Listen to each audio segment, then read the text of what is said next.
Hi everybody, this is Carrie from the Freckled Whimsy podcast, and welcome back to me and to you. I know it's been a while since I've been here. My name is Carrie, for those of you who are new. I know it's been a little while, and I keep saying I'm going to try to do 2 weeks, and it just doesn't ever happen. Not because I don't want it to happen, just life and kids and life, business, work. I just don't always have time for it, and I want to be able to do a podcast that, people are going to want to watch. It's not hurried, it's not rushed, it's not forced, it's just natural and having a conversation. So I've had a little bit of vacation time, and so I thought I would take some of that time and prepare and try to get an episode out. So yeah, here we go. Again, my name is Carrie. I think this is episode 5, which is really crazy because I've been podcasting for a long time and I only have 5 episodes, so this will be my 5th episode, but it's probably going to be longer because I always talk a lot, and I guess that kind of makes up for doing it weekly.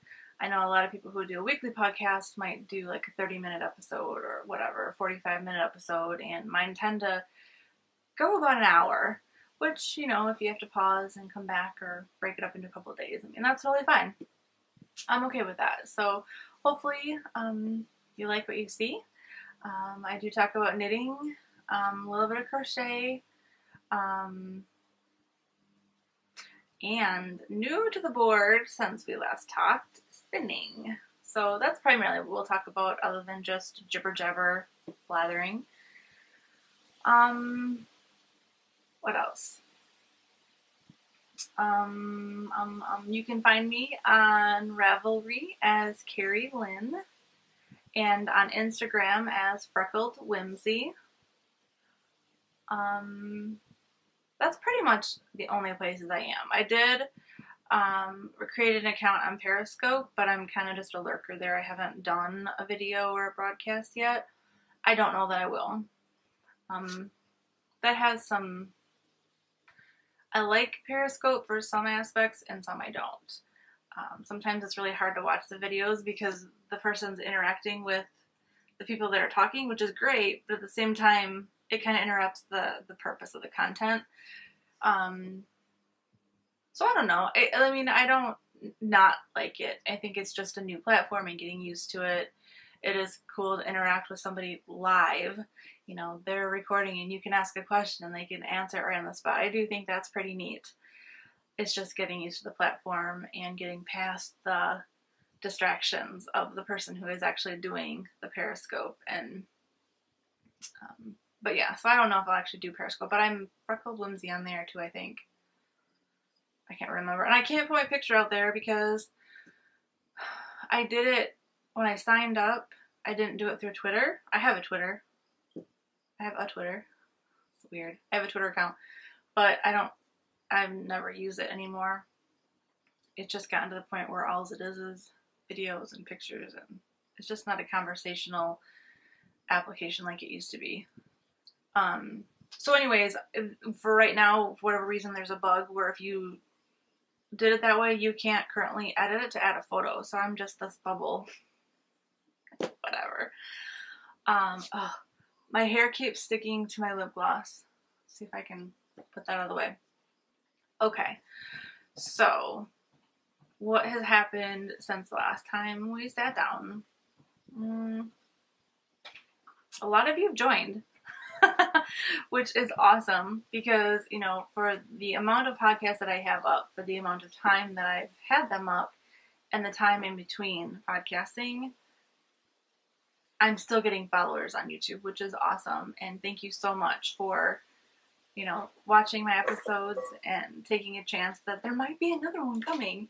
And for those of you who stuck around, thank you for sticking around because I do really enjoy podcasting. I do like, talking and showing and sharing because I don't have a knitting group here where I am. It's a small town, and with work, most of the knitting groups are during the day. And I can't just say, see you work and go knit as much as I would like to, but So having this kind of an outlet to be able to share my excitement for yarns and fiber and my finished objects and my works in progress and all that stuff, it's just kind of fun. And that's one of the reasons I love watching podcasts too, is you kind of get a little insight into other people's knitting lives and all that good stuff. So thank you for being here. Thank you for sticking with me. If you're new, hopefully you'll stick around. If there's things you'd like to see, there is a Ravelry group, Freckled Whimsy Knits. 100% honest, I am not active in there at all. There's a couple posts since I started. And I don't really know why. I'm not active on Ravelry as it is. Mostly because you just get sucked in and you can just spend hours and hours on there reading posts and interacting. And if I don't have time to podcast, I don't have a ton of time to linger out on Ravelry too. I do go out there, I do check. So you're welcome to join the group. Start a thread if you'd like, or, you know, I do check it. So if you start something or if you message me out there, if you think of maybe, you know, a knit along that sounds interesting, or I know there's a ton going on and it's like one more knit along, one more, like how many can we do? But, you know, I'm not opposed to doing that either. I would love to do a knit along. It's just a matter of the idea and getting it out there. And so if you think of something, you know, let me know, or any other ideas or things you'd like to see or not see. Please be nice. Constructive criticism, please. But otherwise, for the most part, I kind of just fly by the seat of my pants. I don't have show notes. I've tried on previous podcasts to do actual show notes. I created a blog and everything, and that almost takes more time than doing the entry for the podcast, between filming it, editing it, and then doing show notes. 100% honest, I don't have it in me to do show notes like on the blog or whatever. So really important links I will try to put in the drop down in YouTube. So at least you have those, or if it's not a link, it'll at least be the verbiage. And I'll try to, when I'm editing the video, is adding verbiage at the bottom too, so that if you're not sure what I said, you can at least read it. So if it's like a yarn, sometimes you're watching a podcast and they say the name of a yarn company or bags or a colorway, and you're like, what? And no matter how many times you back it up, cannot understand. So then that kind of forces you to go to show notes, or if they're awesome people and they put their little things at the bottom, you can just read it, and, you know, and that takes time too. So if people don't do that, you know, it's fine. That's just how I'm going to do things. So if you're a person who loves show notes, I'm terribly sorry. It's one or the other. Honestly, it's just too much. But like I said, I will try to put the important links in there. And any questions, I'll put a link or a post in Ravelry for the episode. So if you have specific questions to that episode, please feel free to ask them in there. I'll be more than happy to answer your questions, provide a link, clarify anything. That's not a problem at all. I unfortunately don't have the time to sit there and do true amazing show notes. So, okay, with that said, let's get right into it. A couple of things I guess I'll show you are my finished objects first. I know the last time I was on, I was working on my Does This Rainbow Make My Black Look Big socks. So here was one. And this yarn is by, oh my gosh,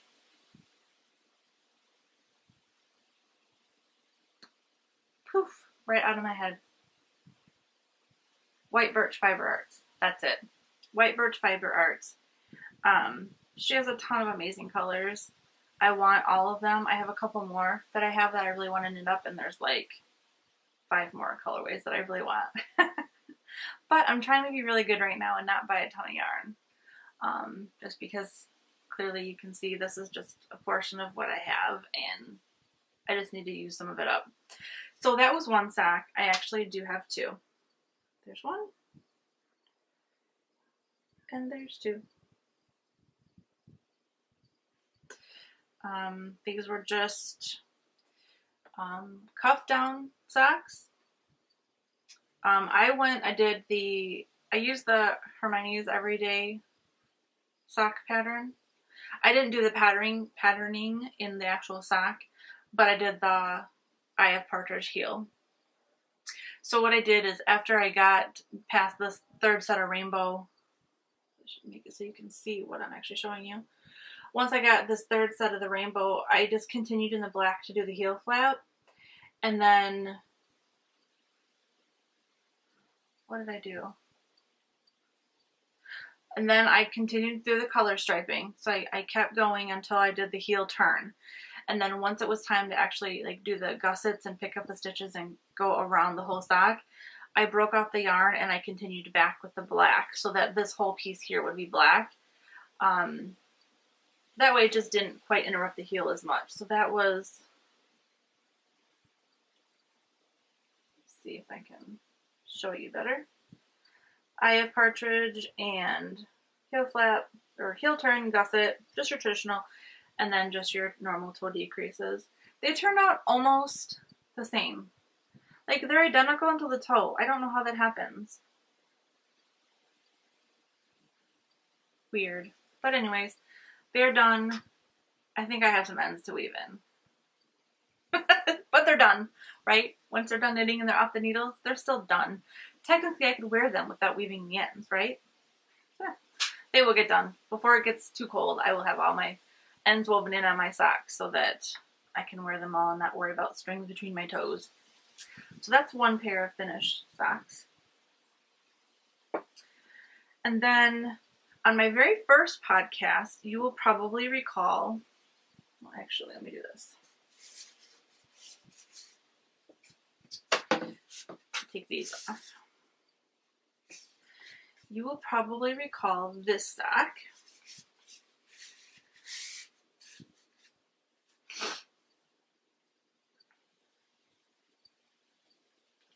Which I love. And I think you can probably see it's got sparkle. Maybe. I'm not sure if you can tell if there's sparkle in there, but there is sparkle. This is Dancing Dog Dye Works yarn in the, I think it's Sugar Skulls colorway. Beautiful pinks and greens and aquas and a little bit of whites, grays, blacks, and sparkle. This was cuff down sock, fish lips kiss heel. No, woof woof, that's my dog. And then just my standard toe. Decreases and, you know, standard toe. So I had one sock done, right? Well, I finally decided that it had been sitting around long enough, because that was back in what? May? April? It's been a while. I decided I wanted the other sock. I wanted the other sock done. So, sock number 1 and sock number 2. So they're both done. Same thing, cuff down, fish lips, kiss, heel. 2 done. I guess maybe if I held them back, you can see there's 2. And I noticed, look, one's a sheep, or one's a hedgehog, and one's a sheep. They're sock blockers. And what I also noticed is these have been on the sock blocker so long. I haven't actually washed them, but they've been on the sock blockers for so long that they don't even really, I mean, they still hold their shape really good without actually getting them wet and whatnot. So, I don't know. So those are done. So that's 2 more pairs of socks to my arsenal. And as you all know, from my first episode, if you watched it, that 2 pairs of socks does not necessarily mean a finished object. To me, one sock is that if you have it cast on, cast off, it's completely off your needles, minus the finishing, you know, like weaving in ends. To me, that's a finished object. So I also knit this sock, which I love. Oh, here we go. Again, this is, I did the Hermione's Everyday, try to do it this way. Sorry, I'm trying to get my camera stuff down. I have partridge heel. Turn and gusset like normal. Cuff down. Toe decreases. This yarn is Spun Right Round in the candy colorway. And I think it's just her regular sock base, superwash sock base. If you've never used her yarn, seriously, you need to. Look at that speckling. Like, it's purposeful, but it's still random enough where, you know, it's not all in one spot. It's just, I don't know, it's just, the way she does her yarn is just awesome. So I only have one of those done. Spun Right Round candy, I think I said that. So that was that sock. And then, for whatever reason, I got the itch to cast on another stripy sock because striped socks just go zoom off the needles, right? It feels like I've never knit a sock as fast as I knit this one. I started this Sunday night going into Monday. It was really late. I couldn't sleep. So it was probably 11 o'clock at night on a Sunday into Monday, and I finished it Tuesday. Never knit a sock that fast. But here it is. I can get it all in the picture here. Okay. So this one I did toe up, which I don't usually do. But I did toe up. I did a true afterthought heel, so I just knit a big old tube. I did my 2x2 ribbing, and then I did the Jenny's surprisingly stretchy bind off, which I have to talk about that too. This yarn is Kirby Werby in the You Ain't Afraid of No Ghost colorway, and I just love it. It's a little bit, it seems big on the sock blocker right now because, like I said, it's just done. It's been thrown in my bag. But the colors, I just love the colors so much.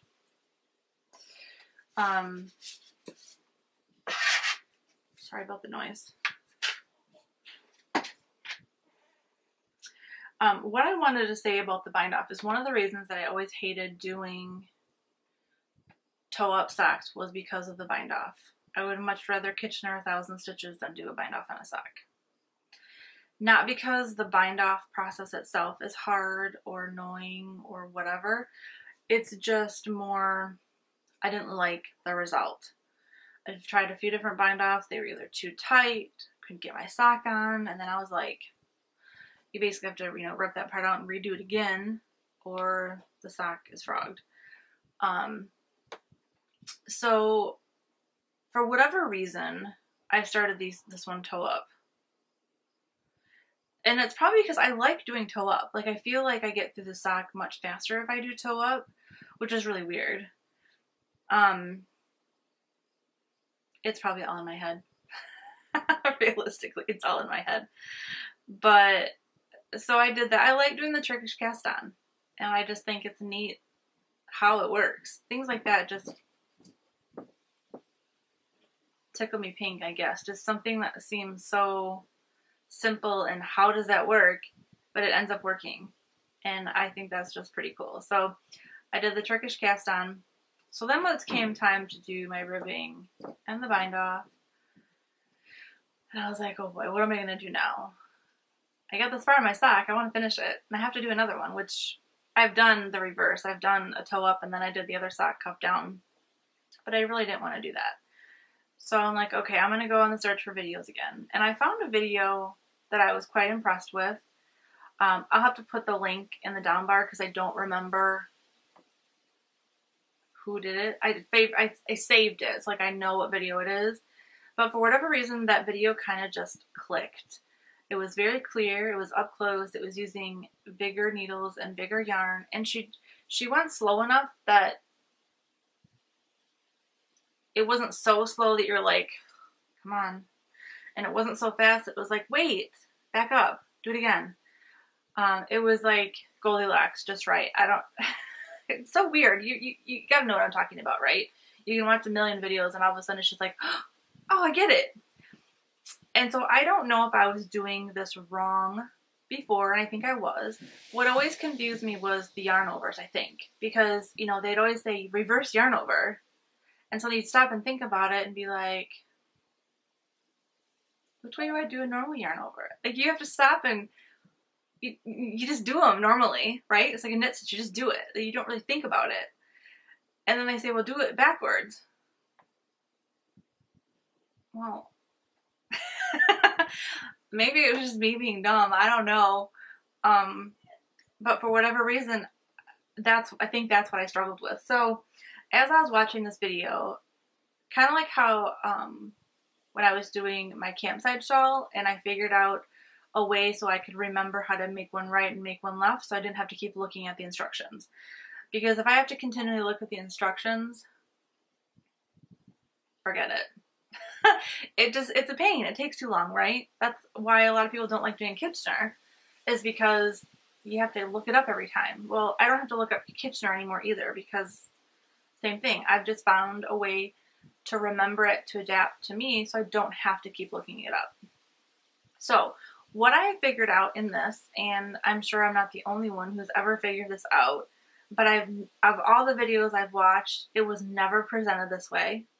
So what I do is when it says you come to a knit stitch, okay, it says to reverse yarn over for a knit stitch. Like your normal knit stitch, you'd yarn over and just knit.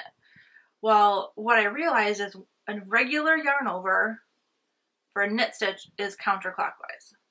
So reverse of that would be clockwise. So when I think about it in my head, when you're knitting, that's typically the right side, and when you're purling, that's typically the wrong side.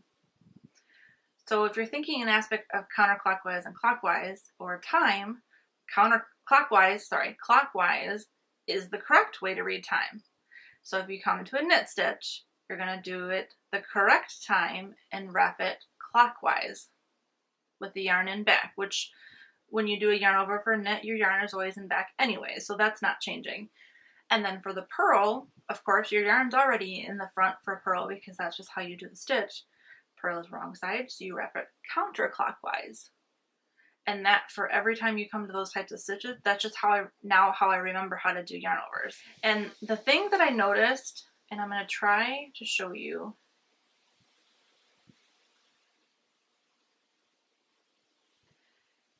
is if you can see how like the stitches buckle, kind of like they would for ribbing. They kind of like zigzag a little bit. That's what it's supposed to do. And then when you stretch it, it pops back. So like I said, I don't know if you can even see that, but for whatever reason, maybe that's a little bit better.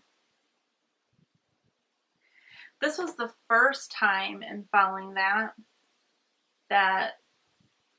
I didn't mind the bind off at all. And I'm kind of eager to do the second sock so that I could do the bind off again. It worked beautifully. It didn't take hardly any time at all. I was pleased with it.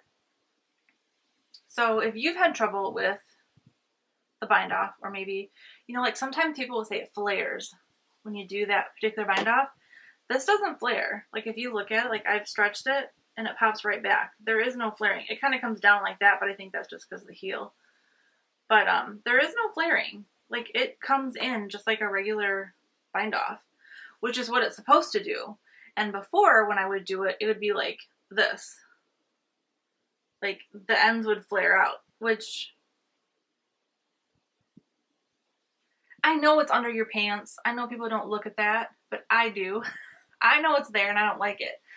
So anyways, that was my solution to that little bit. So yeah, so hopefully that will help you out if that makes any sense at all. Like I said, I'll link the video below. The video does not talk about the clockwise and counterclockwise. That's just how I've adapted it so that I know what I'm doing the next time I do it. So I know on a knit stitch, I'm going to wrap the yarn clockwise, and on a purl stitch, I'm going to wrap the yarn counterclockwise. And of course, your yarn orientation is the same as it would be if you're just going to knit or purl your stitch. That doesn't change. So hopefully that will help somebody out there. The last finished object I have, which I really don't want to put this on because I'm afraid I'm going to look like a goofus. My son says this looks like a granny hat. Whatever. He's a boy. He's only 14. He doesn't know anything, right? But I made the Violet Waffles hat. There is an N that needs to be woven in. But here's the Violet Waffles hat. It's so pretty, I think. I love it. The yarn, can you guess? Spun Right Round. It's her worsted weight in her Shock Star colorway. I love it. This has not been blocked either, so it was kind of squishy, but here's the essential pattern. Really easy. Oops. Really easy to knit. It was pretty quick. I think I did this in like 2 days. So let's see. If I look like a dork, warning in advance. When my son had it on, he had it up like this. Like, I guess that could work. Maybe on a girl. On him, it wasn't so flattering. So, let's see.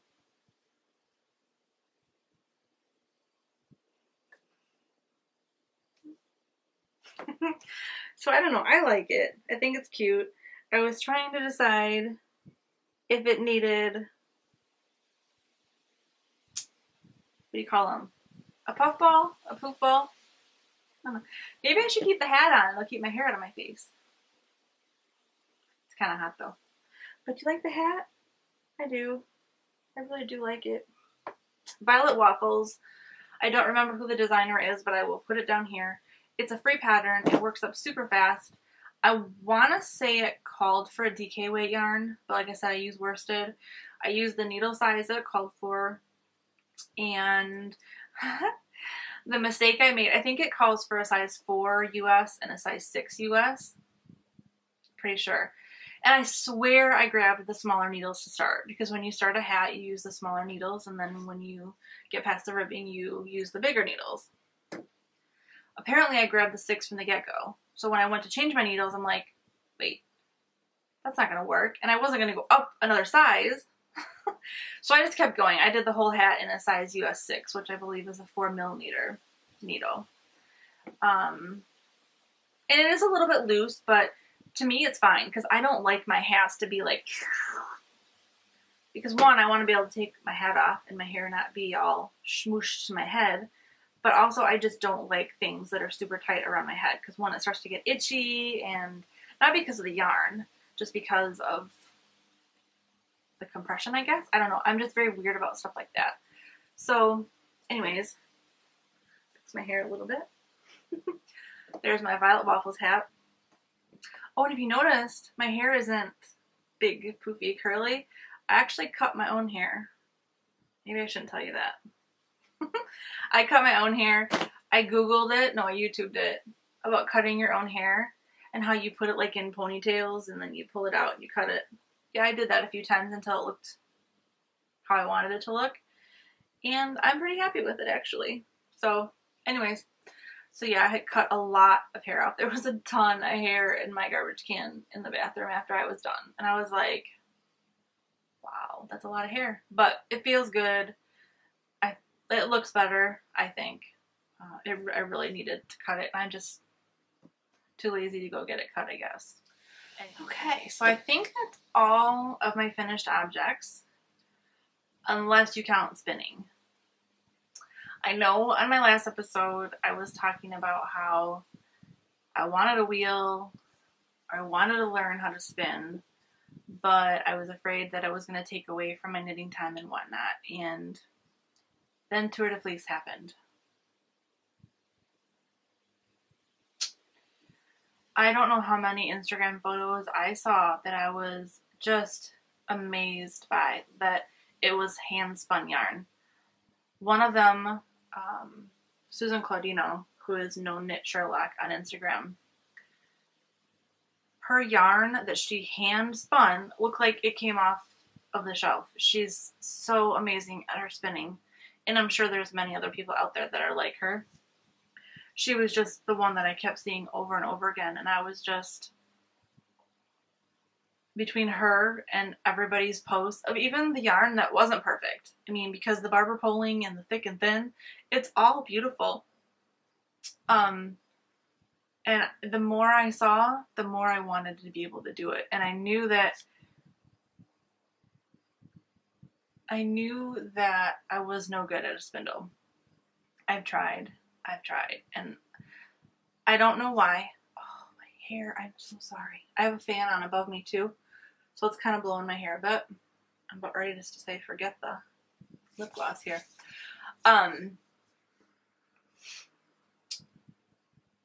Where was I? I'm no good at a spindle. I've tried, and for whatever reason, maybe now that I have my wheel, wink wink, and have gotten pretty decent at that, maybe. But to be honest, I don't really have an interest in spindle spinning. I love my wheel. I ended up purchasing a shacked ladybug.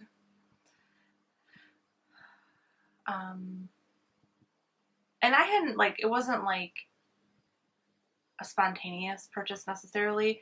I had been thinking about it for quite some time, about getting a wheel, and that's why I'd gotten the spindle, thinking, well, I'll start there and see how I do on the spindle. And, well, I wasn't very good at that. So I was very nervous about moving on and spending the money on a spinning wheel, because it's generally the same concept. It's just a little bit more automated, for lack of a better word. It's not really automated, but I don't know. It's faster. It's a lot more moving parts, but I think the way to manage the fiber is much easier than trying to manage the fiber and the spindle at the same time with just your two hands, if that makes any sense. So after Twitter Fleece, or during Twitter Fleece, I was just like, I'm just going to buy it. Worst case scenario, if I hated it or didn't like it, I could always sell it. I'm sure there'd be somebody that would want a ladybug. They're not an unheard of spinning wheel, and it's a very good spinning wheel. I love it. It took a little bit to get used to, like anything does. I was frustrated in the beginning because I couldn't get the yarn to even wind on the bobbin. But the thing with spinning is that there's a lot of different aspects of it. There's, the fiber, there's your hands, there's the whirl, there's the wheel, there's the treadle, there's the bobbin, there's the tension. A lot of things play into it. And until you find your sweet spot, it's going to give you a little bit of trouble. And depending on the fiber you have to make adjustments. So it's just being patient and finding that sweet spot for you. So I didn't give up. I kept trying. I do have my first two yarns that I spun. I don't know that I will knit anything with them, but they are here kind of to serve as a reminder of where I've come from. And they're not terrible. Well, the first one kind of is. The first one is way overplied. It's got tons of thick and thins. Some of them are really good. Some have really good pieces in them. I know you can't see this right now, but so anyways, this was my first spin. Oops. Which, like I said, it isn't horrible. It has some nice spots in there, like this gray one right here. Wait, this one right here. Like this one, that's pretty good. It focuses. There it goes. But for the most part, I mean, if you really look at this one. I don't know if it'll focus, but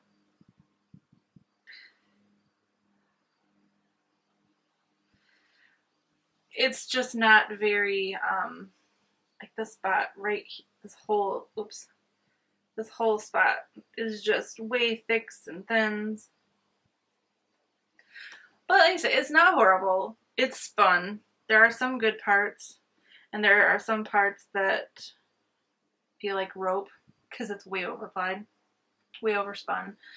But it's my first, and once I finally was able to get it to stay, you know, get in a rhythm and understand the whole draft process is kind of a process in itself. You have to figure out how to draft, and between treadling too fast, pulling too much fiber, not even holding the fiber right, it was a hot mess. And there were times I got frustrated and I just kind of said, you know what, I'm not going to do this when I'm frustrated, because I don't want to associate frustration with spinning. I want it to be a relaxing, meditative type thing for me, kind of like knitting is. I don't want, you know, not all knitting is meditative, of course, because there are times when you have to pay attention and you have charts and stuff like that. But, you know, it should never be a stressful thing. So I would stop when I started to get aggravated, and then later I'd go back, and I just kept trying. And it wasn't that long that it finally was like, oh, I get it. Okay. Now I see what I was doing wrong. Now I see why it wasn't pulling out of the bobbin, or it was pulling too fast, or whatever. So that was my first yarn. My second yarn was a little bit better. Here's this.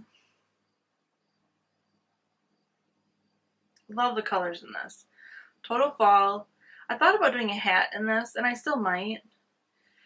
Both of these were Spun Right Round. The first one I showed you was BFL, and this one is Polworth, I believe. Yeah. They definitely, you hear people talk about how different fiber spins differently or drafts differently, but until you actually do it, it's like, oh wow, yeah, you can tell the difference.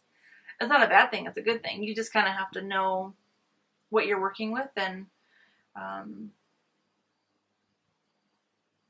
that's part of the about spinning that I like, is you it's not all the same, depending on your fiber, depending on, you know, what thickness you want. There's so many variables in spinning, and the fact that no one else is going to come up with a skein that looks just like this, that's the most appealing to me, I think. So anyways, this was I think this was a color play, one of her color play fibers, so it's not like a duplicated one, but this one I think turned out much better.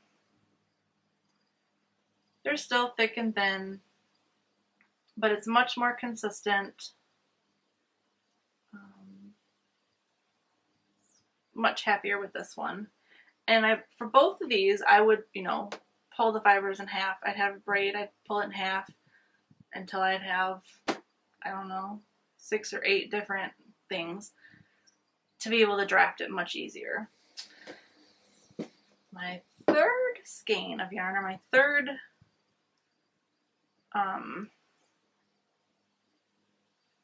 braid. If you watched my first episode, and I know I keep referring to that one a lot lately, but my first episode, I showed this beautiful fiber from Moon Rover, and I cannot for the life of me recall what it's named right now. I want to say Study Hall, but I don't think that's right. I can't remember, but it was blues and purples and grays and pinks and navies and blacks and teal. I think I said that. And I was too afraid to spin it because I was like, I don't want to ruin it. I don't want to ruin it. Well, I'm like, you know what? I'm going to spin it because it's beautiful. So what I did is I broke the braid in half, and then I took the one half and I broke it into 2. And I spun those 2/4 braids, and then I spun the last one as a half of the braid. And the reason I did it that way was because I finally figured out how to move from side to side when you're working from a braid. I had downloaded a Craftsy class called From Worsted to Woolen, I think is what it's called. JC Boggs. Brilliant video. She's so talented in her teaching. If you spin, even if you've been spinning a long time, you could benefit from the class. I think I bought it. It was on sale for like $20, and it's so worth it. I love Craftsy because once you download a video, it's yours. You can go back and watch them anytime you want, whenever you want, middle of the night, middle of the day. You can rewind, you can fast forward. And just the way that she teaches was brilliant. And I had a lot of aha moments when I watched her. And one of them was when because I actually have all of the spinning videos that's on Craftsy, and I think there's 3 or 4. And for whatever reason, hers was the last one I purchased. I don't know why, but it was. And from what I recall, none of those videos really talked about the process of how to move back and forth on your fiber. They said that that's how you do it, and then some people will flip and go the reverse way, but it was never really shown how. It was just like you're supposed to just know, unless I missed it, which I suppose could be possible. But in Worsted to Woolen with JC Boggs, I think it's JC Boggs, I'm pretty sure that's her name. It was like, she said, well, you just put this pressure with your fiber thumb from the side you want to pull, and then you just move the pressure.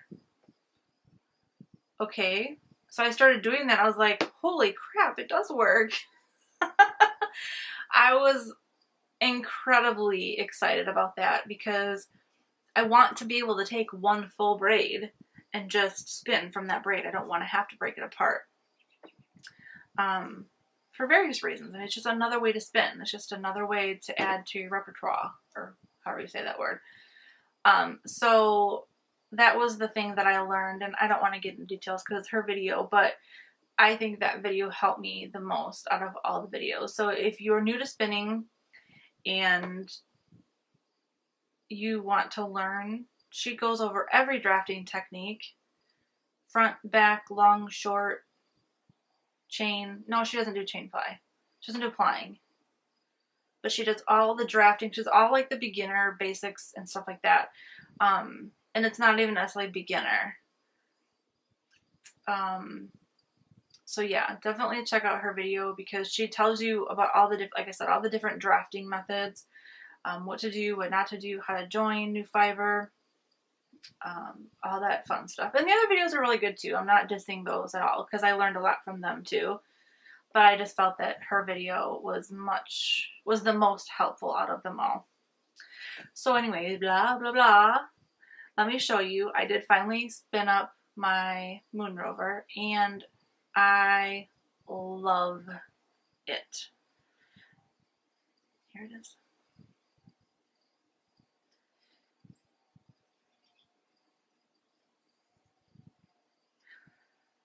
A lot of barber pulling because of the way that I spun it, but I mean, when you look, for the most part, it's pretty consistent. It's not perfect. There are some spots, like you can see, even like right here, that there are some very underspun spots stuck with some regularly spun. So there are, definitely some spots that needed work, but by far it's my most consistent so far, and I really like it. And I think I'm gonna copy what Dan from Bakery Bears is doing and do a bank head hat pattern, or maybe maybe Kay's doing it. She's kind of doing a sock head bank head hat. I don't know, but it's gonna be a hat, probably bank head, maybe with longer ribbing. I'm not sure. And I can't wait to see how it knits up. And I've been waiting because I wanted to show it to y'all before I actually knit it to show you what it was like. So I can't wait to see what this looks like. But it's definitely my favorite so far. And it's just, to me, it's just so pretty. And it's so soft. This is merino nylon, I believe. And it's just, oh, I got caught on my... another.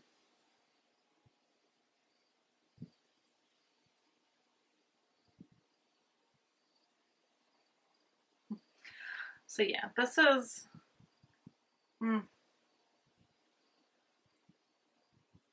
by far, yes, my favorite. And it's, like I said, it's so soft. Compared to the other two, this is just so incredibly soft.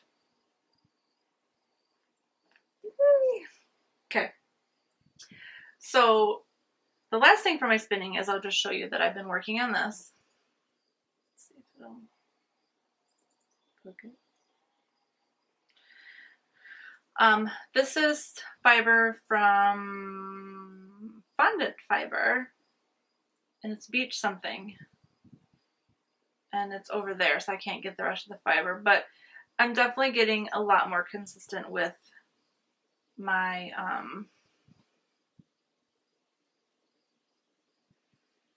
my singles, which I think will then translate into better plied yarn. So if you're new to spinning, don't give up. It takes practice, but you will find your sweet spot. It will get better. And just remember that it doesn't have to be perfect, because if it's perfect, you can buy that off the shelf, right? Isn't that one of the reasons that we knit to begin with, is so that we have something that we can create with our hands, that we've poured ourselves into, and that no one else is ever going to have. I mean, yeah, you can make two of the same items, realistically, with the same yarn, same needles, but something about them is going to be different. It's not made by a machine. It's not meant to be perfect. It's not meant to be uniform.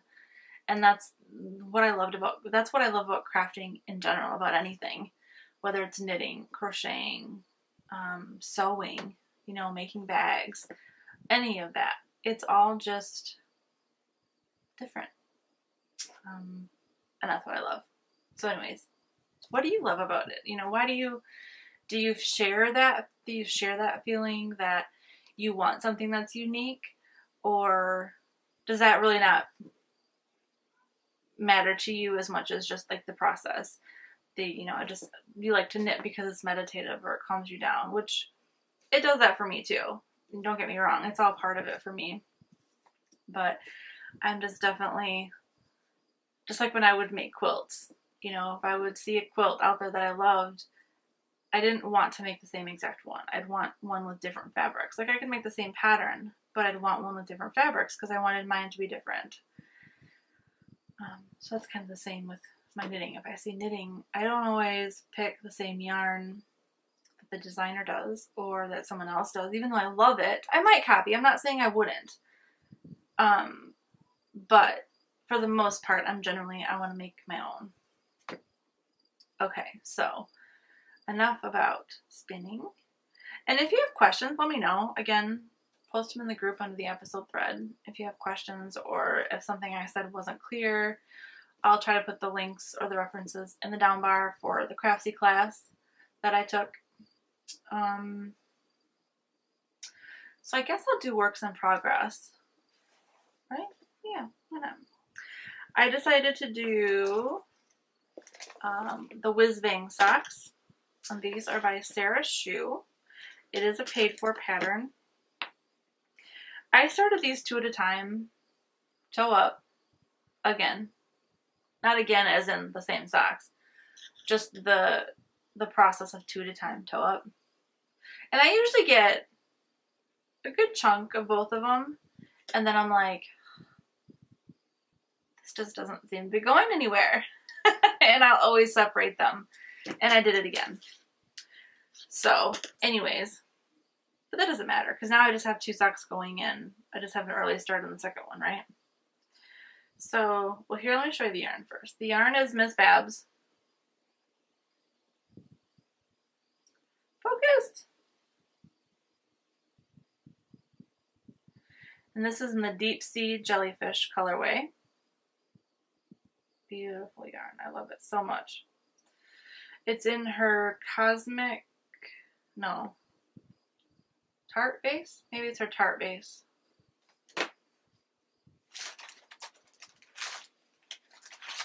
Well, let's look. Oh, Cosmic, hand-painted sock yarn.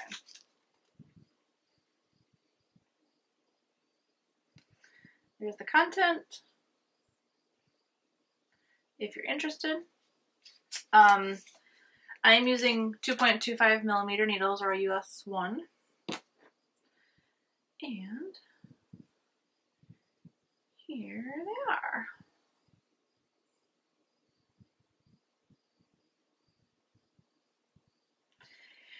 And to kind of give you a comparison, here is just the plain knitting side.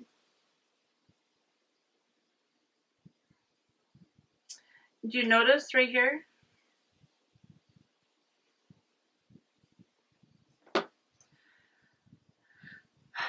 Toe up means you only do the patterning on the top of the foot.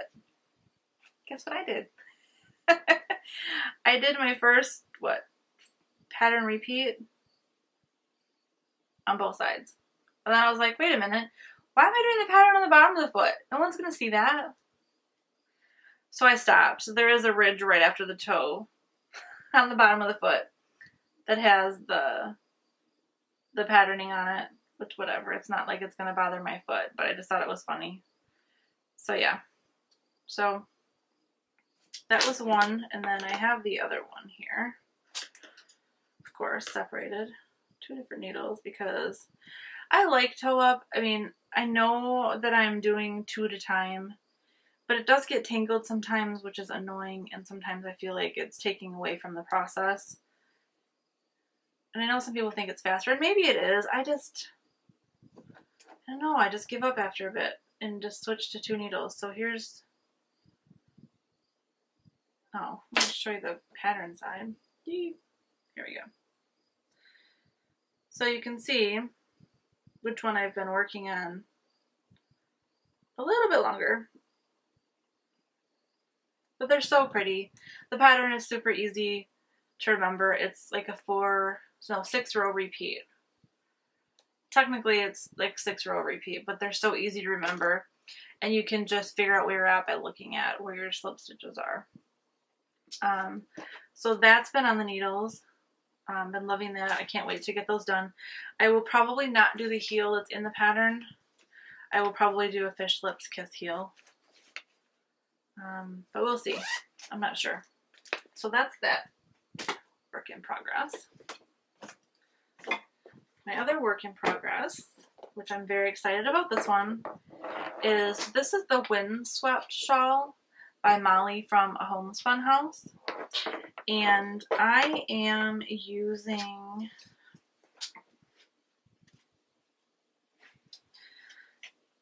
Quince & Company Chickadee. And this is in the Dogwood colorway.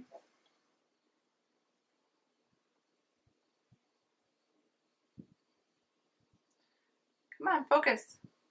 Sorry if I'm making you dizzy. And this is 100% wool. It is not superwash. And I love this yarn. This is the first time I've knit with Quince & Company, Quince & Co.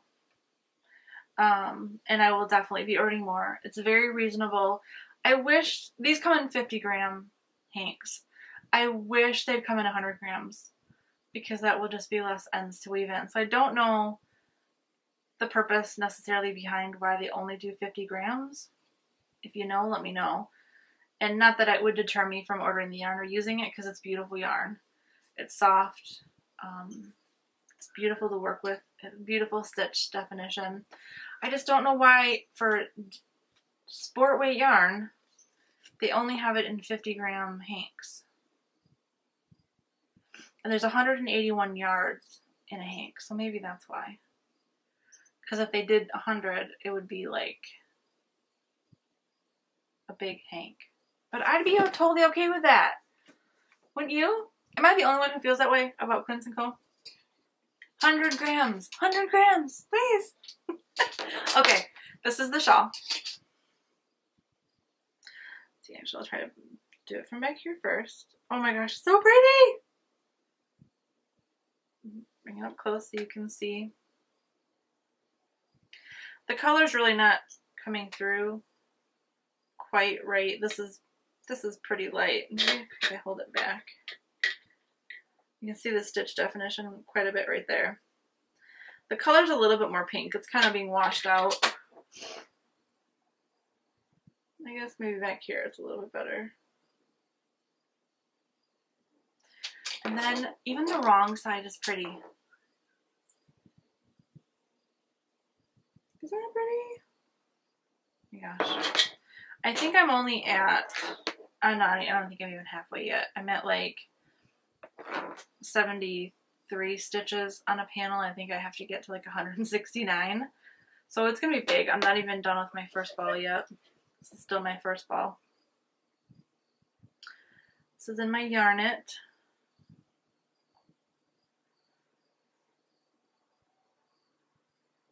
Which I love.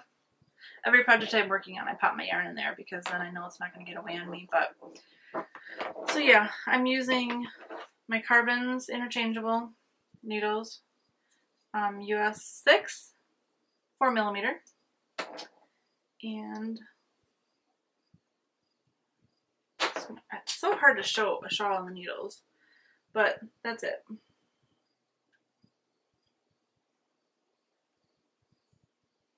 I'm sorry if I'm so awkward at the camera this time. I have it hooked up to my laptop, so I have a bigger screen to see what I'm showing and when it focuses instead of trying to look in that little bitty viewfinder. So when I'm looking at here, when I move this way, it's going the opposite way on the camera. Versus if I looked at the viewfinder, it would be correct. I think. I don't know. So that's why I'm all like, which way do I go? So I'm hoping I'm not causing anybody to get like seasick or whatever. I do apologize if that's happening, but so that's my progress on my windswept shawl. And I think that's all I have on my needles. Yeah, I think that's all I have on my needles. I don't have any more bags. Well, I lied. There's probably a few more things on the needles, but I didn't bring them. I didn't bring them upstairs because they've kind of just been sitting there for a while. The two shawls I was working on, the Through the Loops KAL Mystery Cal and the Thunderstorm MCal, I haven't even touched those since the last podcast. Oh, that pains my heart. I don't know why. I love them both. I think I've just kind of been into socks lately, and I don't know why. They're not difficult. I just haven't picked them up. And I haven't picked up my sock blanket either. Which Instagram is doing, I think it's a hashtag sock blanket madness. I think that's it. Starting tomorrow, the 12th. Well, tomorrow for me when I'm recording this, but the 12th through, I want to say the 18th or something, where you post a picture of how many squares or whatever pieces you have in your sock yarn blanket, and then at the end of that time frame you say how many you did for that week, and then whoever does the most, I think it's a prize or something, or bragging rights. Could just be bragging rights, I can't remember, but I might participate in that because I haven't picked up my sock yarn blanket in forever, and that's because I kind of put it away, out of sight, out of mind, because I know that if I pull it out, that's going to be like what I want to work on. Let's see. The other thing I have said I was going to do is the Summertide Mystery Knit Along. And you're probably saying, why are you doing another mystery knit along when you didn't finish your other two? I don't know if I know the answer to that question. I don't know. I will finish those other two shawls. In my heart, I know that I will. I do want to. I want the finished product. Maybe it's a fresh start. Maybe it's a fresh start with new goals. I got behind on the Through the Loops one, I started when it was almost over. And then the Thunderstorms one, I just got behind. And then it was over and I was like, oh. Oh. So maybe this time I can keep up with it. It started yesterday, Thursday, the 10th of September. And I haven't even cast on yet. And it's because I cannot, for the life of me, figure out what to do about yarn, which is crazy. You have to pick two yarns, or you can do a single color. And it's supposed to be like a boho type theme, like end of summer, boho. Everything I put together just doesn't seem right. Or I had 4 picked out. I put them on Instagram, and I was like, please tell me what to knit. And I had it all set out. I was going to use my Outlander skein from Vine with the Wool Mize matching color. And I love the combination. It was the one I loved from the start, and I just kind of needed that extra push, like, yes, use this one, which by far was the one that people loved the most. But then I read in the thread that variegated probably wouldn't be the best choice because of the lace that's going to be in the shawl. So then my mind was on the track of, well, I don't want to sit and spend all this time on a shawl and then you not be able to see the lace. So then I was back to square one. So I think I've decided on my final colors. But again, this is not set in stone either. But I think this is what I'm going to do.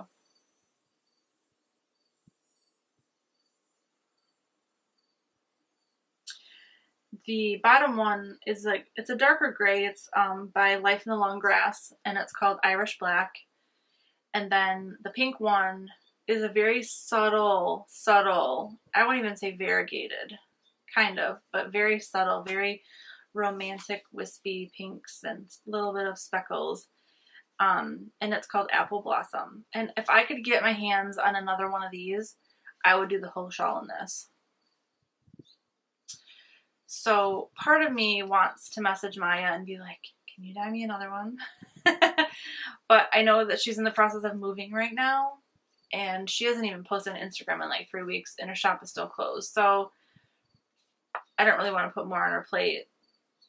But this is so soft. It's baby alpaca, silk, and cashmere. I would love to do the whole shawl in this. I don't know. We'll see. So right now, those are my two colors. My luck, I won't be able to decide flat out what I want to do, and I will just be like, I'm not doing the shawl till it's done, and then I can figure out, like, to see, because then my problem is, well, do I start with light or dark? I don't know.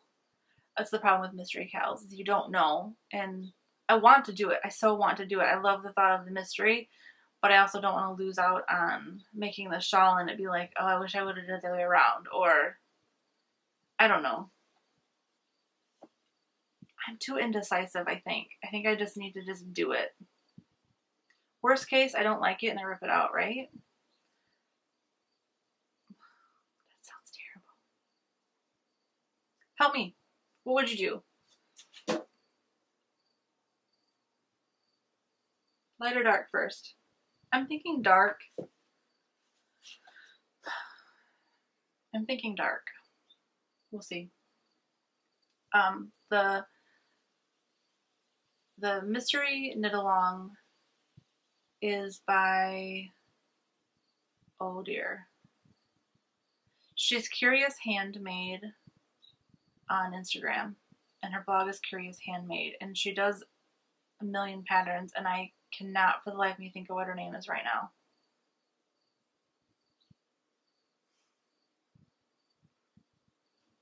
But there's a Ravelry group in Curious Handmade's group that talks about the Summertide mystery knit along. Or hashtag Summertide MKAL. And you can find it easily.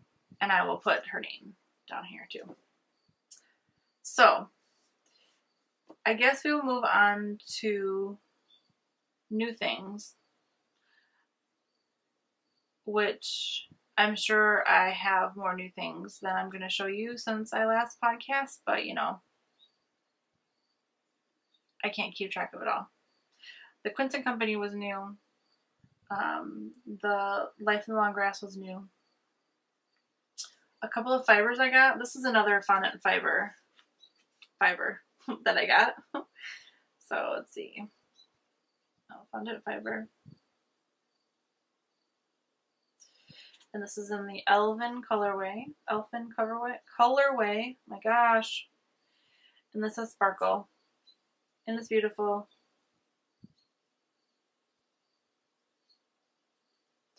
This was totally enticed to me by, is that right?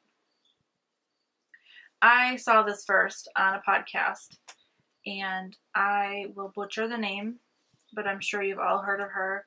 She's Regina. Hi, Regina. From the Herbsplat Herb Slat podcast. I'll put it down here so you can see it. I can't say it. It's German. But she is the cutest person ever.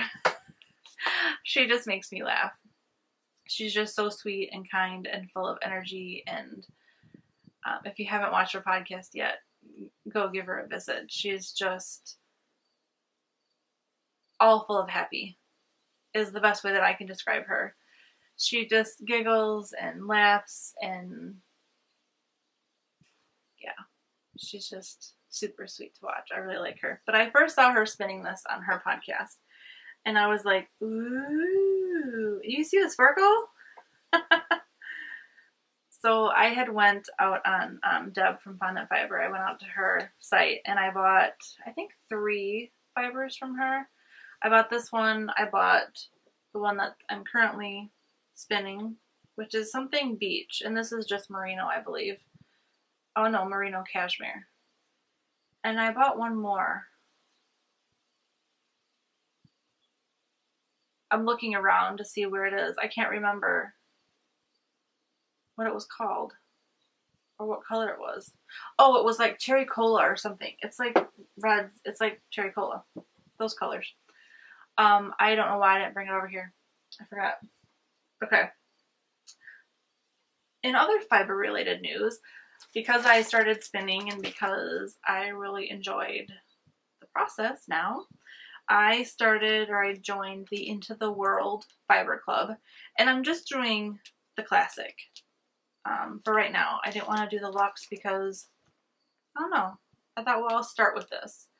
I'll get better, and then I'll do maybe the luxe. But, so, if you're in this club, and I think everybody should have gotten it by now, because I've had mine for a couple weeks, so this is from last month. This is not September. This was August. So if you don't want to see it, look away. But I'm pretty sure everybody's already gotten theirs by now.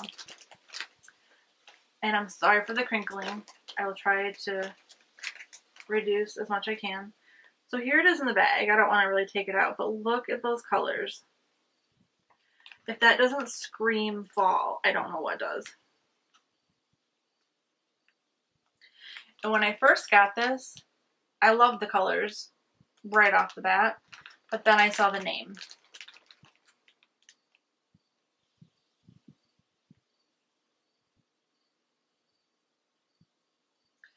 Scissors, Lizard, Spock. Now, those of you who know that reference totally get, well, I would think you would totally get why I'm even more giddy about this fiber. It is from Big Bang Theory, and it's what Sheldon says instead of rock, paper, scissors. It's scissors, lizard, Spock. And there's a t-shirt that I want that says the same thing. But so I was super excited about that. So this will probably be next on my wheel just because it's all full of awesome. It's all fall colors, purples and aquas and oranges and greens, and I really just cannot wait to see how this spins up. So that was that one. Another fiber club I'm in, Moon Rover. This is just a 3-month club, which I am almost sure I will renew because I've gotten one shipment already. This was August. So again, if you're in her, I'm sure in her club, I'm sure you've already gotten this and seen it. So it shouldn't be a surprise to anybody. But here's her tag.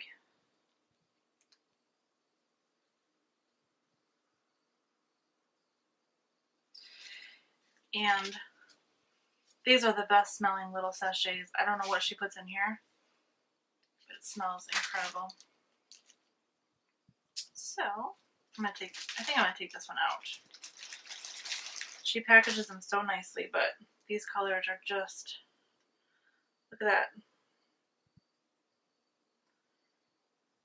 that. Incredible, beautiful aquas and blues and greens, that navy and that pop of, oops, right here.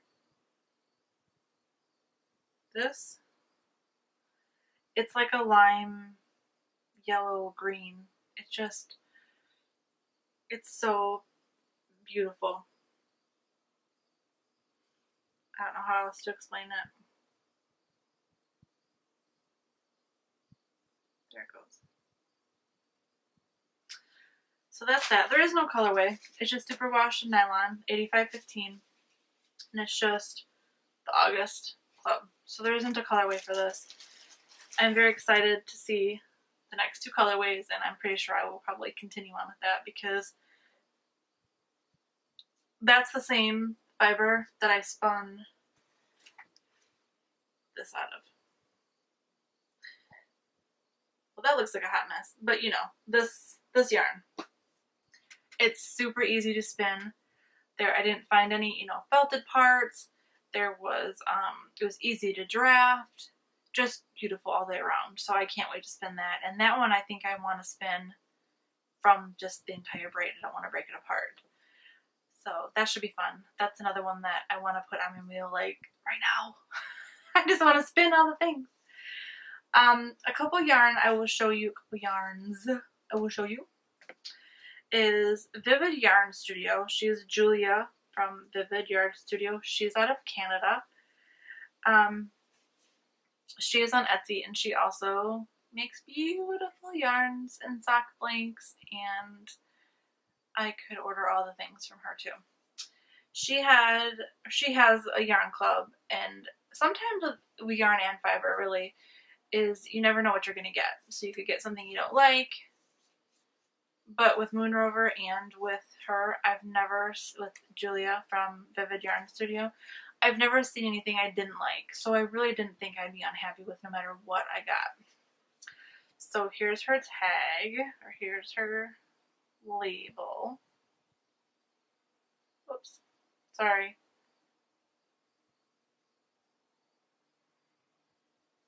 There you go. And then the yarn. Just so pretty. She calls this Mermaid, and it's the August 2015 Color Club. Yarn Club. So I believe her policy is once you partake in, like, this part right here is like my favorite.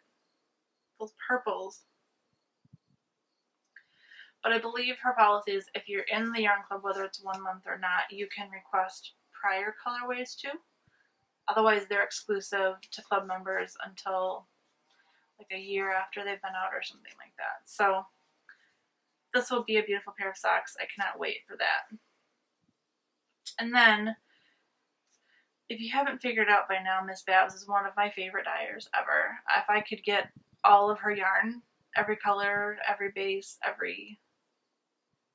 would be happy. So I got, she has a new base called Kiera. It's a 4-ply fingering yarn, and you get 560 yards. Wow, that's a lot. So here's the tag.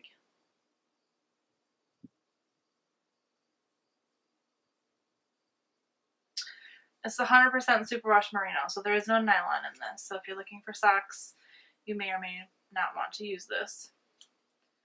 The colorway is called Zombie Honeymoon. Again, couldn't resist this colorway. There is no sparkle. That's coming off my fiber. But just greens and pinks and navies and purples. It's just so, so pretty. This will probably be a shawl because of the yardage amount, but I don't know what yet. So that's another one. And of course, Zombie Honeymoon. I mean, I need all the yarns that have zombie in them because you just do. And I think that's all, folks, for right now that I have to show you. Like I said, I probably have a ton of other things I could show you, but I've already been yapping forever, and this podcast is probably already going to be at least an hour, if not more. Hopefully a little bit less. And I hope to come and be with you much sooner than this long gap, but again, no promises. But I will definitely be back. I will definitely fit in some extra time. And